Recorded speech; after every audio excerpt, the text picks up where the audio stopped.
Sir आपका नाम? मेरा नाम सुमित प्रताप सिंह राणा है। मैं गुजरात प्रदेश प्रवक्ता हूँ करनी सेना भारत से। आज का जो आयोजन रखा गया और किस संदर्भ में रखा गया उसके विषय में बताइए। देखिए, करनी सेना भारत के जो हमारे प्रदेश प्रभारी माननीय अमित सिंह जी है, उनके नेतृत्व में, उनकी अध्यक्षता में ये कार्यक्रम रखा गया है। कार्यक्रम तो नहीं बोलूँगा कि बड़ा दुख होता है।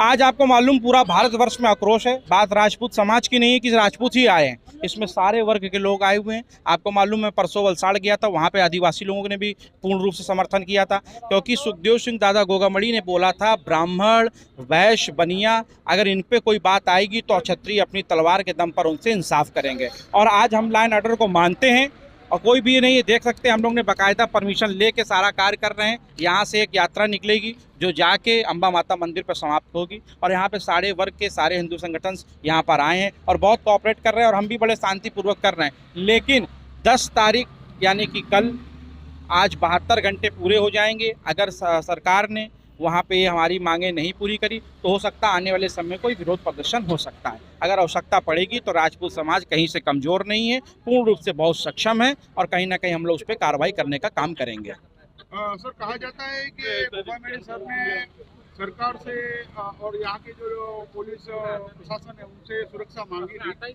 लेकिन उनको नहीं दी देखिए गई। क्या है, पीछे में कराओ। देखिए, मैं आपको बता दूं, आपने बड़ा अच्छा सवाल पूछा है, और मीडिया भारत का चौथा स्तंभ है, तो मैं आपके माध्यम से कहना चाहूँगा, क्योंकि आप ही हमारी आवाज़ को बढ़ाएंगे तो बढ़ेगी। बाकी तो जब वहाँ की निकम्मी सरकार को कई बार बोला, डीजीपी वहाँ के जो थे उनके पास में हरियाणा सरकार का लेटर है, पंजाब पुलिस का लेटर है कि सुखदेव सिंह दादा गोगामड़ी साहब के लिए AK-47 तक वहाँ खरीद रखी हुई है, उसके बावजूद भी उन्होंने वहाँ पर नहीं दिया। तो मैं तो कहता हूँ वहाँ के जो प्रशासनिक अधिकारी थे उन पर 302 का मुकदमा पंजीकृत होना चाहिए, क्योंकि उनके वजह से एक नहीं 4-4 लोगों की हत्या हो गई वहाँ पर। तो क्या ये उसकी जवाब नहीं है? ये उसका जवाब होना चाहिए, उनको तत्काल प्रभाव से सस्पेंड होना चाहिए, उन पर मुकदमा पंजीकृत होना चाहिए, और ये भी मांगते हैं। और दूसरा, आपके मीडिया के माध्यम से मैं ये भी बोलना चाहूँगा कि वो जिन्होंने ये कृत्य किया है छल से, क्योंकि राजपूत को छल से तो मारा जा सकता है, ऐसे बता के नहीं मारा जा सकता, उनको ढूंढ के वहाँ की सरकार इनकाउंटर करे, तब जाके न्याय होगा।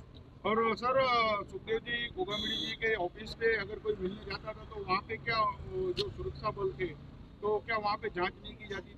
जैसे कोई देखिए, मैं इस बात को, आपकी बात सही है, लेकिन मैं तो हूँ यहाँ पर, तो वहाँ का क्या सिस्टम था मुझे नहीं मालूम। लेकिन मैं भी मीडिया के माध्यम से, न्यूज़ के माध्यम से देख रहा हूँ कि बायोमेट्रिक लगा हुआ था, लोगों के रजिस्टर्स पे नाम होते थे, लेकिन उनके जो 2 बॉडीगार्ड्स थे वो शायद उस दिन छुट्टी में थे, और चुनाव का टाइम था, उनके जितने भी आर्म्स थे, वेपन्स थे, वो चुनाव में आचार संहिता में आपको मालूम है, जैसे कि संविधान में लिखा हुआ, उनके असलहे वहाँ जमा हो जाते। तो कहीं ना कहीं उनको ऐसी भनक थी कि कहीं ना कहीं वो कमज़ोर पड़ेंगे। कमज़ोर मतलब कि कहीं ना कहीं उनको ये होगा कि आज वो अपनी इस जो उनका प्रोटोकॉल रहता है वो वहाँ पर नहीं है, इस वजह से उनको पूरा रैकी करके एक प्लान बना के बहुत सिस्टमैटिक से उन पर विश्वासघात किया गया है, जिसको राजपूत समाज या अन्य समाज जितने उनसे जुड़े हुए हैं वो कभी बर्दाश्त नहीं करेंगे और कभी बर्दाश्त नहीं करेंगे। आगे आपकी सरकार से क्या मांग है? देखिए, सरकार से तो पहली मांग तो यही है कि उनको अपराधियों को पकड़ के इनकाउंटर कर दें, और अगर कहते हैं कि हम न्याय प्रणाली में बात करना चाहते हैं, कि कोर्ट कचहरी की बात आती है,